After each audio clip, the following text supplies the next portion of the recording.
What's up? How are you? Just got finished with a shift at work. Enjoying one of the hotel rooms, which is a nice little perk that I occasionally get. And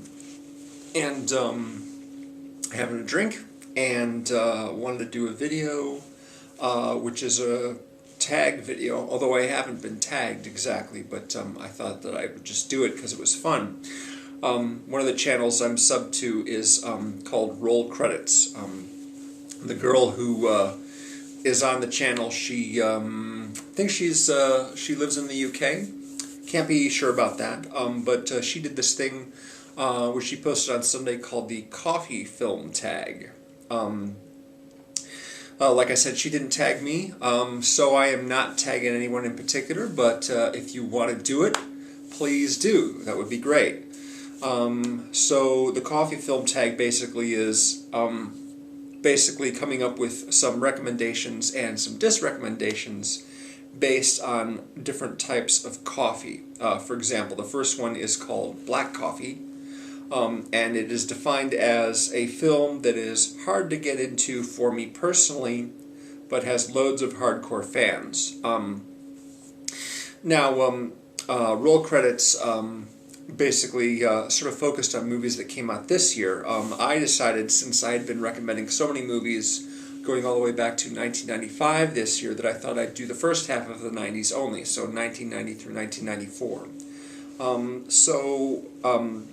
One movie that I'm a bit surprised has a cult following at this point is Last Action Hero, a movie which I thought sucked when it first came out, and still kind of sucks, although I like the idea of it. The idea of it is fun, but the problem is that the majority of the movie takes place in the movie within the movie called Jack Slater 4. Arnold Schwarzenegger is basically a character in the movie, a character who is essentially Arnold Schwarzenegger playing this long-time franchise called Jack Slater, and the latest installment is Jack Slater 4, which is about to be released.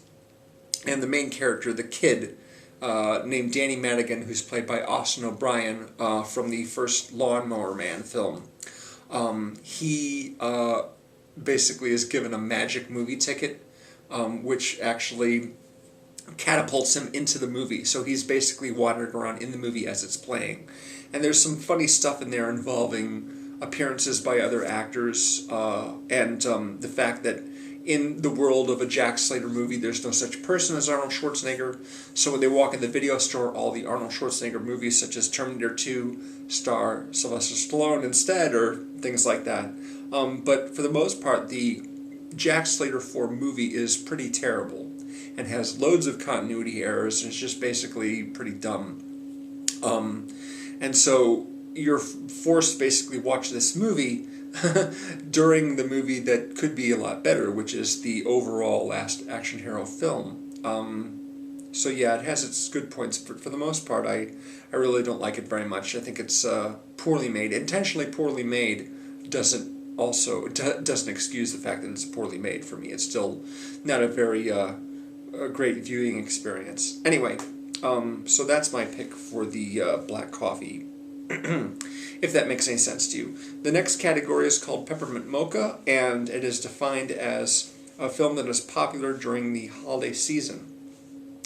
Now, there's a few good examples of this, most notably Nightmare Before Christmas, which is the Tim Burton produced film from Harry Selick, who is also the director of Coraline, and it, of course, is Jack Skellington. It's a musical, and it's otherwise a great deal of fun. But I wanted to mention A Midnight Clear. A Midnight Clear is a movie which it's set during World War II, during the holiday season. And as far as I know, it came out in early 1991, or maybe early 92, I forget exactly. But if you're looking for... It's a really terrific movie, but if you're looking for a good holiday movie, that would be Nightmare Before Christmas, from that period anyway. Also, there's Home Alone. Home Alone's a funny movie, and of course it's very well liked, but, it's not one of my favorite movies. Number 3 is called Hot Chocolate. Hot Chocolate is basically a favorite children's film. And for me, from that period, I would definitely go with Aladdin. Aladdin is the Disney animated movie. It's terrific. It's one of my favorite movies of all time. One of my favorite Disney movies. It's a great choice if you haven't seen it. Robin Williams, of course, the genie. That's really great stuff right there. Number 4 is called Double Espresso. And this is defined as a movie which keeps me on the edge of my seat, start to finish. And so I was going through some of the movies, some of the action movies and suspense movies that came out during that time. And the one that really stood out to me is Total Recall, my favorite Arnold Schwarzenegger movie. It's directed by Paul Verhoeven, who did Starship Troopers and Basic Instinct, and the original RoboCop film.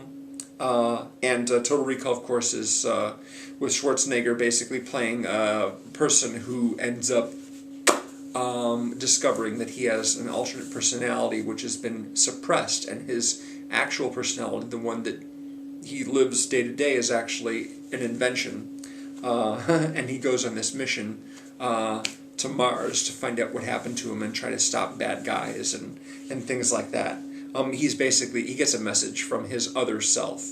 Kind of like the television series My Own Worst Enemy with Christian Slater. Didn't last very long, but I enjoyed it when it was on.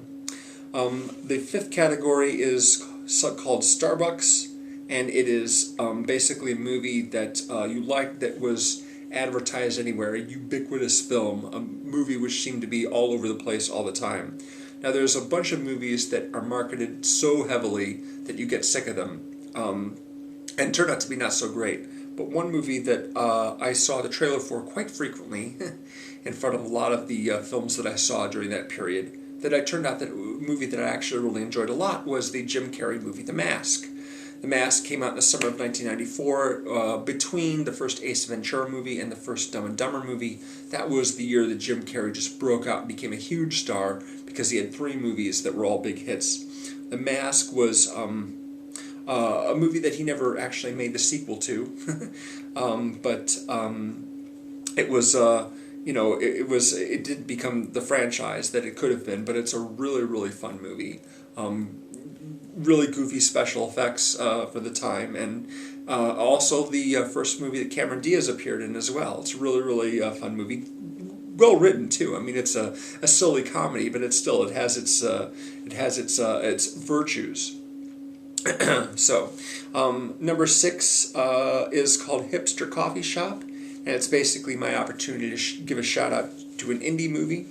And so I would like to talk about the first Richard Linklater feature film, Slacker, which came out in 1991 and was really exciting because it was so different from so many other things that I'd seen up until that point. It's what we call sort of a chain link narrative, whereby you follow one character and they cross paths with another character. You follow that person instead, and you cross paths with another character, and you follow that character for a while, never circling back to the same person again. Just this one long string of scenes and characters who are all sort of like have this sort of quirky nature about them.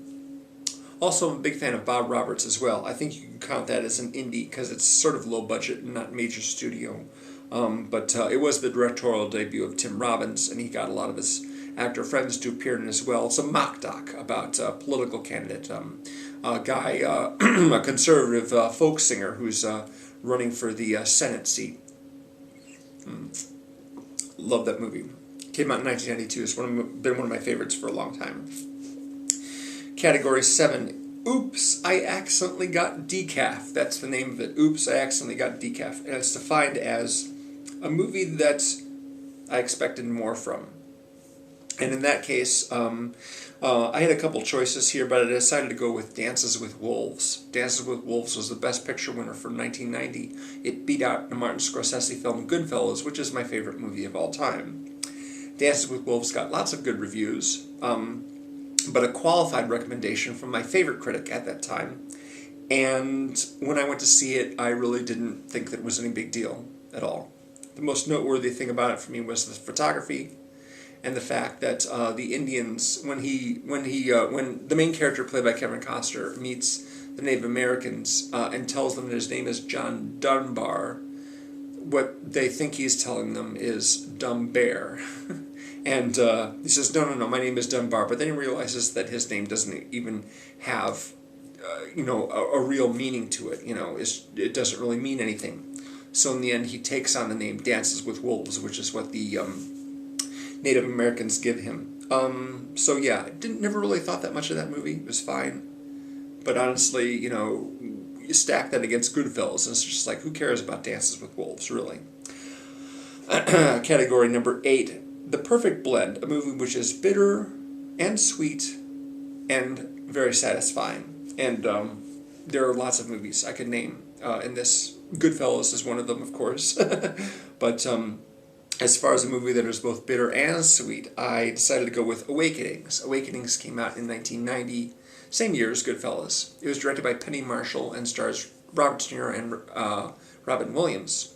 And is about, takes place, I think, in the 50s. And the main character, Robin Williams, is a doctor who is researching these catatonic patients and comes up with a treatment for them to bring them out of their catatonia after decades of not being able to do anything. Just basically sitting still and not being able to function. They've been in this hospital the whole time. So De Niro basically has leapt from being a young teenager, a 14-year-old, to being a full-grown man without really experiencing any of the years in between. It's a very, very sad and very touching film, and I was very disappointed that he did not win Best Actor, that it went to Jeremy Irons for Reversal of Fortune instead. Not to say Jeremy Irons is bad in the movie, but when you look at sort of like what actually would move me, then it's definitely Awakenings. So that's what I would go with. Also, Thelma and Louise is a great choice. The Ridley Scott movie with Gina Davis and Susan Sarandon, also bitter and sweet, and just a moving film overall. Category 9 is called Coffee with My Sugar. A movie that I love maybe a little bit too much, that doesn't deserve as much love as I could give it. And the first movie I thought of was True Romance, because I loved that movie when it first came out and don't like it quite as much, although it's still my favorite Tony Scott film because of its Quentin Tarantino script and its great cast. But also because of the name of the category is Coffee with My Sugar, and that's a line in the film, True Romance, when Clarence, the Christian Slater character, is dumping spoonful after spoonful of sugar into his coffee, and one of the other people goes, "I don't believe you. Would you like a little coffee with your sugar?" And he says, "Lee, I'm not satisfied until the spoon stands straight up." That's a really great line. So instead of True Romance, which is actually a really good movie, I decided to pick a movie that's not so good, but that I really like anyway, and that's the Stallone picture Demolition Man. He's a cop from the futuristic year of 1996, and he's frozen because he's convicted of the accidental deaths of a bunch of innocent civilians. And when he is awakened in 2029 or 2032, something like that, he finds that everyone is just like super sweet and nice and politically correct and not used to large-scale violence, of which he is an expert. He's revived because he has to track down a killer played by Wesley Snipes, who's gotten loose. Funny movie, very silly. Just not great, really. Just not a great movie, but it's fun. So I got to go with that one. And I also really like the second Predator movie, Predator 2, which stars Danny Glover. Lots and lots of action, non-stop action in it. Pretty dumb overall, but I find it much more exciting than the original with Schwarzenegger. Finally, the 10th category, Friends Don't Let Friends Drink Starbucks. Again with the Starbucks. This is basically a movie that I'm telling that you want friends and loved ones to avoid. And I'm going to go with another Stallone picture from the same year, 1993, which is Cliffhanger. Cliffhanger was a movie that had really, really great advertising for it. It had an incredible trailer, just looked spectacular. The footage that was shot in the Italian Alps with guys running around shooting at each other and doing all sorts of death-defying stuff in the mountains. It looked amazing. The movie was absolute garbage. Really, really terrible. So that was definitely my pick for that one right there. So, 10 categories. Anybody wants to do this, please go ahead. I'm not going to tag anyone in particular, but I'd love to see your video if you do one. Thanks very much for watching, and cheers.